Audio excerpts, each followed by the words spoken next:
కాపులకు వైసీపీ ప్రాధాన్యత ఇచ్చింది. జగన్మోహన్ రెడ్డి సామాజిక న్యాయం చేశారు. కాపు ద్రోహి గంట. కాపులకు ఓటింగ్ పార్టీలు చిన్న చూపు చూశాయి. కాపునాడు అధ్యక్షులు తోట రాజీవ్. విశాఖపట్నం మే 7. రాష్ట్రంలో కాపులకు అత్యధిక స్థానాలు కల్పించిన వైఎస్ఆర్సీపీ పార్టీకే కాపుల మద్దతు ఉంటుందని కాపునాడు అధ్యక్షుడు తోట రాజీవ్ చెప్పారు. రాష్ట్రంలో 31 అసెంబ్లీ స్థానాలు, 5 ఎంపీ స్థానాలను రాష్ట్ర ముఖ్యమంత్రి జగన్మోహన్ రెడ్డి కాపులకు కేటాయించారని, సామాజిక న్యాయం అంటే ఇదే అని అన్నారు. వైఎస్ఆర్సీపీ ఎన్ఏడి పార్టీ కార్యాలయంలో ఏర్పాటు చేసిన విలేకరుల సమావేశంలో ఆయన మాట్లాడుతూ కూటమి పార్టీ రాష్ట్రంలో కాపులకు కేవలం 23 స్థానాలే కేటాయించిందని, కాపులు అంటే కూటమి పార్టీలకు చిన్నచూపని విమర్శించారు.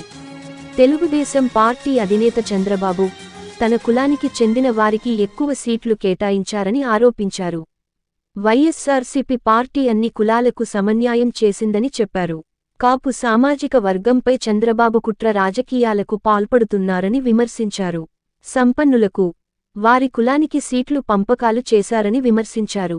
కూటమిలో ఉన్న పార్టీలకు కూడా అన్యాయం జరిగిందని, ఆ పార్టీని నిలువునా ముంచేశారని జనసేన పార్టీ అధినేత పవన్ కళ్యాణ్ని ఉద్దేశించి అన్నారు. చంద్రబాబు జైలు పాలు అయితే మొట్టమొదట మద్దతిచ్చి నేనున్నానని చెప్పిన పవన్ కళ్యాణ్ని నిలువనా అన్యాయం చేశారని ఆరోపించారు. ఆ పార్టీకి కేవలం 21 సీట్లు ఇచ్చి చేతులు దులుపుకున్నారని విమర్శించారు. బాబు కుట్రలో పడిన పవన్ గమనించాలని సూచించారు.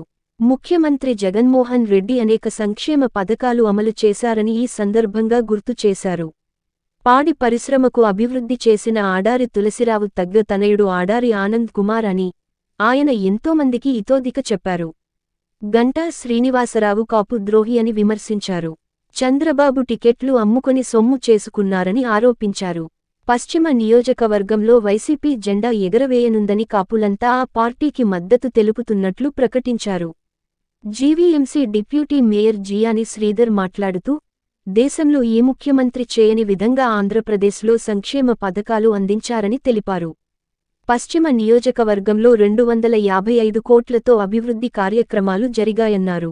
గణబాబు 15 సంవత్సరాలు ఎమ్మెల్యే పని చేశారని, నియోజకవర్గానికి ఎటువంటి అభివృద్ధి చేశారో చెప్పాలని ప్రశ్నించారు. కాపులందరూ వైసీపీకి మద్దతు ఇచ్చినట్లు తెలిపారు.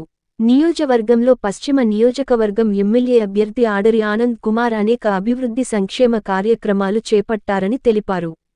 పశ్చిమ నియోజకవర్గం ఎన్నికల పరిశీలకులు పీలా ఉమారాణి మాట్లాడుతూ కాపు సామాజిక వర్గానికి రాష్ట్ర ప్రభుత్వం పెద్దపీట వేసిందని చెప్పారు. ముఖ్యమంత్రి జగన్మోహన్ రెడ్డి కాపులకు సామాజిక న్యాయం చేశారని చెప్పారు. 19 నెలలుగా పశ్చిమ నియోజకవర్గం ఎమ్మెల్యే అభ్యర్థి ఆడారి ఆనంద్ కుమార్ నియోజకవర్గంలో అన్ని వార్డుల్లోనూ కలియ తిరుగుతూ అభివృద్ధి సంక్షేమ కార్యక్రమాలు చేపట్టారని అన్నారు.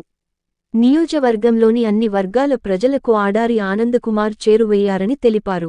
సొంత నిధులతో పెన్షన్లు, విద్య, వైద్యానికి సంబంధించిన అవసరాలకు ఖర్చు పెట్టిన ప్రజానాయకుడు ఆడారి అని అన్నారు. 60వ వార్డు కార్పొరేటర్ పివి సురేష్ మాట్లాడుతూ గత 15 సంవత్సరాలుగా ఎమ్మెల్యేగా ఉన్న గణబాబు ప్రజలకు ఏం చేశాడో చెప్పాలని ప్రశ్నించారు. కరోనా సమయంలో బీచ్ రోడ్ గెస్ట్ హౌస్లో తాళాలు వేసుకుని కూర్చున్నాడే తప్ప ప్రజలకు ఎటువంటి సాయం చేయలేదని విమర్శించారు.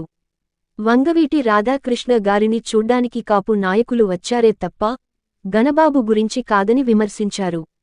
హెచ్పీసీఎల్ సిఎస్ఆర్ ఫండ్స్ కింద వచ్చిన 34 కోట్ల రూపాయలలో అవినీతి జరిగిందని, రూపాయి అవినీతి చెయ్యలేదనే దమ్ము ధైర్యం గణబాబుకు ఉంటే చెప్పాలని ప్రశ్నించారు.